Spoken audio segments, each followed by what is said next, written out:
Start. मेरे सामने hello students everyone, happy new year. सभी को 2025 की शुभकामनाएं। मेरे सामने अगम पाल सिंह जी बैठे हैं। ये 12th क्लास के स्टूडेंट हैं। ये मेरे पास पॉलिटिकल साइंस, हिस्ट्री और फिजिकल एजुकेशन, ये 3 सब्जेक्ट ले रहे हैं। आज मैं इनकी वीडियो बना रहा हूँ फिजिकल हिस्ट्री की। तो हिस्ट्री में बेटा आपकी तैयारी कैसी है इस समय? अब आपका प्री बोर्ड चल रहा है, जैसे अच्छी है। हाँ, होपफुली अच्छी ही रहनी चाहिए। गॉड ब्लेस यू बेटा। तो मैं आज आपसे रिबेल्स एंड द राज का के बारे में कुछ पूछने जा रहा हूं। तो आप बताइएगा मुझे सबसे पहले, discuss the extent to which religious belief shaped the events of 1857। कि कौन से धार्मिक विश्वास थे जिन्होंने 1857 के रिवोल्ट की इवेंट्स को शेप दी थी? Sir, firstly the Britishers the Britishers mixed bone dust in the floor, and this hurt the religious sentiments of Hindus and Muslims. Very good, yeah, very good. Bone dust of pigs and cow. Pigs and cow. Also, and second, the bullets which were made, the bullets were made of fat, with the fat of pigs and cows, and it also hurted the religious sentiments of religious and Muslims, because first we had to bite the bullet and then we have to load it. Very good. And then, sir, there was a rumor that Britishers wanted to change the religion of Indians into Christianity. बिल्कुल ठीक है, बहुत बढ़िया, excellent. आप मुझे next topic बताइएगा। मैं आपसे एक रैंडमली एमसीक्यू पूछने जा रहा हूँ। एमसीक्यू में बताइएगा,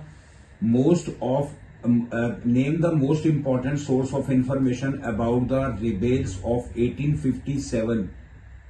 Option 1, British records, newspaper, Ishtihar and writing by Bahadur Shah Zafar. इश्तिहार क्या होता है बेटा? आपका आंसर करेक्ट है। इश्तिहार क्या होता है? सर, इश्तिहार जैसे आज के टाइम पे हम एडवर्टीजमेंट हम पोल्स पे लगी देखते, द्वारों पे लगी देखते, तो उस टाइम पे इश्तिहार द्वारों पे लगा करते थे, जिससे वहाँ के लोगों को पता चल जाए कि ये एक इन्फॉर्मेशन है, नोटिस टाइप। हाँ, नोटिस टाइप का इन्फॉर्मेशन, रिबेल हो रहा है, विद्रोह हो रहा है, कुछ भी उस जगह पे हो रहा है, उन्हें पता चल जाता है। वेरी गुड यार, बहुत बढ़िया। आजकल भी हमारे यहाँ सड़कों पे इश्तिहार लगे होते हैं। एक और एमसीक्यू में पूछ रहा हूँ, who among the following painted relief of Lucknow? नीचे लिखो में से रिलीफ ऑफ लखनऊ की जो पेंटिंग है वो किसने बनाई थी? Option A, Thomas John Baqar.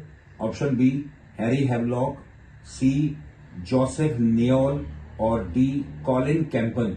Thomas John Barker. ये आपको याद था? बहुत बढ़िया आंसर। आपका आंसर करेक्ट है बेटा। नेक्स्ट एमसीक्यू मुझे एक और बताओ, इसके बाद मैं आपसे और 2-3 चीजें पूछता हूं। Which of the following was the most important factor which enabled the British to suppress the revolt of 1857?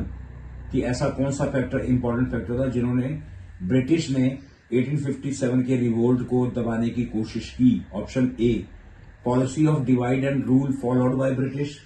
Option B, introduction of ordinary law and trial. Option C, non participation of the ordinary people. या option D, use of military power by the British. बिल्कुल ठीक है। आपको कैसे पता कि यही option correct है?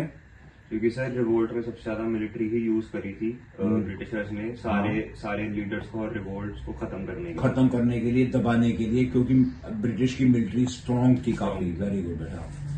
आप मुझे नेक्स्ट टॉपिक बताइएगा। मैं आपसे एक और टॉपिक पूछ रहा हूं। Discuss the participation of leader in the revolt of 1857। जो लीडर जिन्होंने 1857 के इंडियन लीडर पार्टिसिपेट किया था, उनका रोल थोड़ा बताइएगा। Sir, firstly all the Indian soldier march from Meerut to Delhi to appoint Bahadur Shah Zafar as their leader. And then sir इन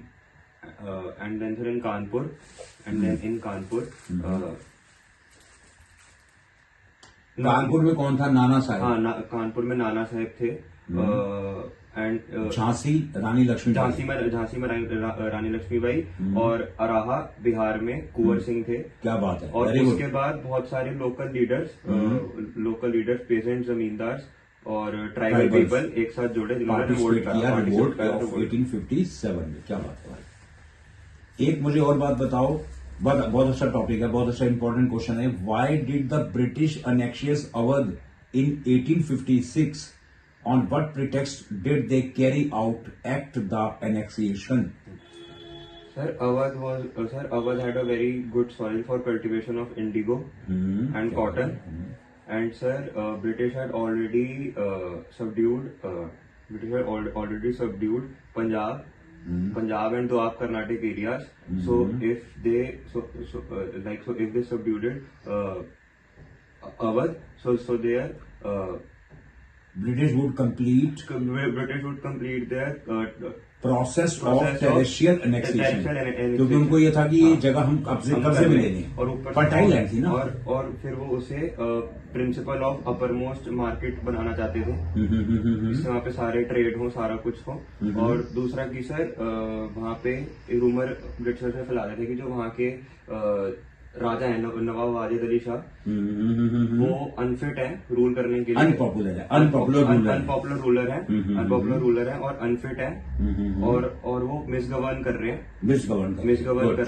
तो इन सब के बाद राजा जो नवाब वाजिद अली शाह थे,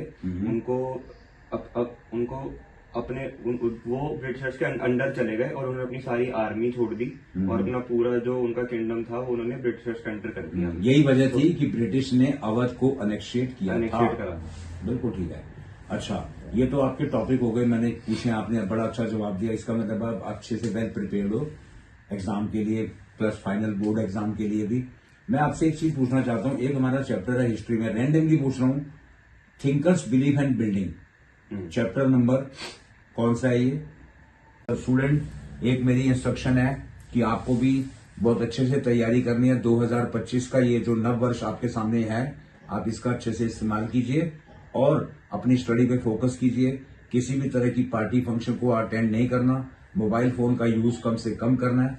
ये मेरी आपसे विनती है, ये मेरी आपसे रिक्वेस्ट है। Thank you so much, all the best, bye bye.